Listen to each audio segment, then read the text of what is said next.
Hi, my name is Travis Knudsen. I'm the Public Affairs Manager for the Lane Regional Air Protection Agency in Lane County, Oregon. We are the local government authority charged with maintaining our air quality and providing public information on air quality.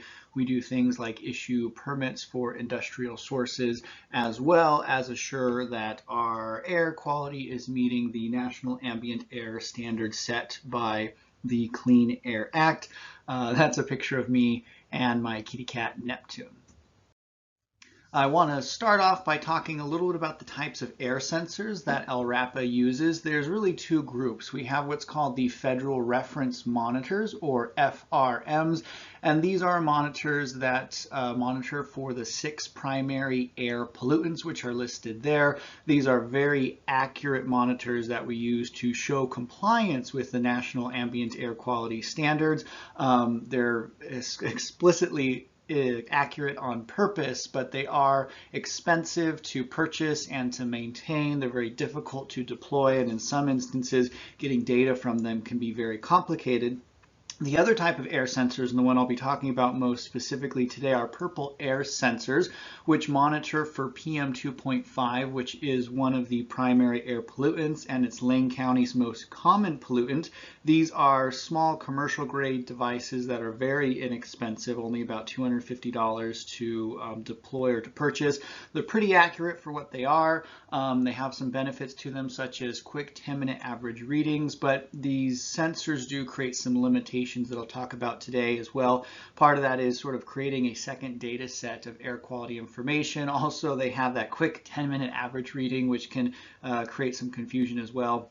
And they do have a bit of a high bias that needs to be accounted for. So we have installed LRAPA over 90 purple air monitors across Lane County, which you can see in the lower left-hand part of your screen. That's basically the area of Lane County in Oregon.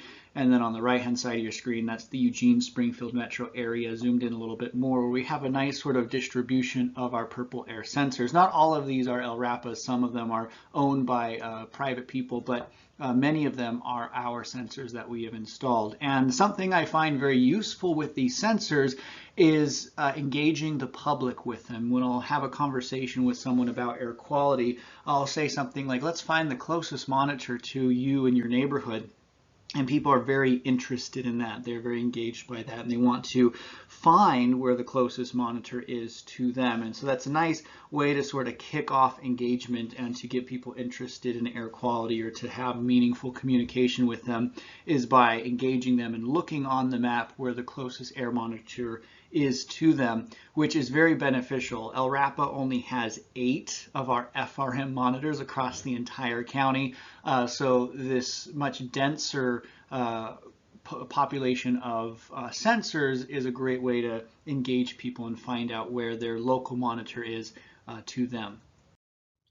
And another real benefit to having purple air sensors in Lane County is the extra data that they provide. What you see here on the left-hand side of your screen, this is a little video I created using purple air sensors for the city of Oak Ridge, which is in Oregon. And Oak Ridge is a unique community in the sense that they're sort of up in the mountains. They're kind of in this bowl-shaped topography area.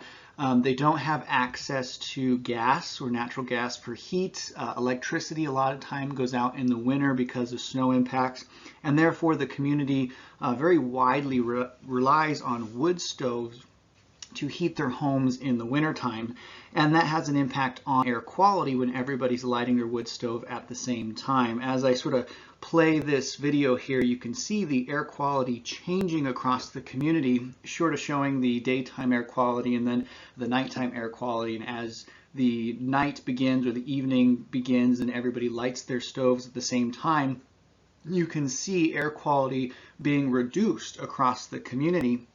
And this is very educational to the community to sort of connect their actions of lighting their wood stove and potentially burning it not as efficiently as they could, and that impact on air quality. And then during the day when the wood stoves turn off because it's warmer, the air quality improves. And this data set is very beneficial to sort of visualize this change in air quality across the community, which wouldn't really be as effective if we used our only FRM monitor we have in Oak Ridge. We do have a single sort of FRM monitor in Oak Ridge, but showing that one monitor changing over time isn't as impactful as showing these collection of purple air monitors across the community, and people can see that, yeah, everywhere in the community air quality is really being reduced by their actions of lighting their wood stoves and burning them inefficiently. So this is a great educational tool from LRAPA's standpoint to help to modify their behavior and explain the importance of burning their wood stoves efficiently and creating as little wood smoke as possible, and something that would not be as easy to explain or to show to the community without these purple air sensors installed across the community. So that is the extra data here is certainly a benefit to the public in explaining their impact on air quality. Another pro for purple air in Lane County is the ability to sort of change the average of the air quality, whether it be a 24-hour average or a 10-minute average. What you see here is the 24-hour average of air quality back in September of 2020, when we had some really poor air quality due to wildfires all across sort of the western United States and very close to our area. And you can see the changes in air quality here depending on whether you're looking at an average over 10 minutes or 30 minutes or an hour or 24 hours. And on this particular day, September 16th, this is at 7:22 in the evening, this was a day when we had many days of very, very bad air quality. And then we had a wind shift, and we saw a like 6-hour period one evening where air quality just improved to good. And this was a wonderful relief from what we had been dealing with. And on that day, my agency was trying to show this to people and encourage them to open their windows, you know, get that bad air that's inside their house, the bad indoor air quality that had collected over the days, and air their homes out and really let that exchange of better air to occur. And this was only really able to be shown to the community by showing the 10-minute average on the purple air map, because our sensors, LRAPA sensors and the Oregon Department of Environmental Quality sensors and airnow.gov sensors, all of our air quality information was showing the air quality was still poor because we use a 24-hour weighted average. And it didn't capture this improvement, this temporary improvement of air quality quite so well. So that was certainly a benefit to the community to be able to show that change in air quality and visualize it for people, especially when the air quality was changing so rapidly. A negative, though, on that side is just the confusion that it does create by having that ability to look at the default 10-minute average that purple air has, because as I mentioned, EPA, Oregon DEQ, LRAPA, we use what's called a nowcast AQI, which is a weighted 24-hour average. So it's the air quality over the last 24 hours with a little bit more of a weight to the most recent 2 or 3 hours. And that does create differences in air quality. And that example of that evening back in September that I was talking about earlier, our government air quality monitors were still showing that the air was very poor outside, even though the air had improved and the purple air sensors captured that. And we wanted people to open their windows and let that better air in, but we couldn't really show our air quality monitors because we still we're showing, you know, poor air quality across the region. And that's a conversation of, is that a problem that EPA, Oregon, DEQ, and LRAPA is creating by using this nowcast AQI and not showing more instantaneous air quality? And that's certainly a conversation to have, but the result either way is that it does create confusion where one data set is showing the air quality is this, and another data set or another data source is showing the air quality is something different. And that confusion, from my perspective as a public affairs person, is a challenge and a negative to the setup with purple air versus the government nowcast AQI. Another negative for Purple Air in Lane County is using their website specifically. Purple Air has a high bias, and that has to be accounted for by applying a conversion factor. And so anytime I'm talking about the purple air map to someone, I have to then explain, you need to go down to this box on the lower left-hand corner of your screen. You need to find this conversion box. You need to change it to LRAPA, and you can see there are other choices there depending on sort of where you're at.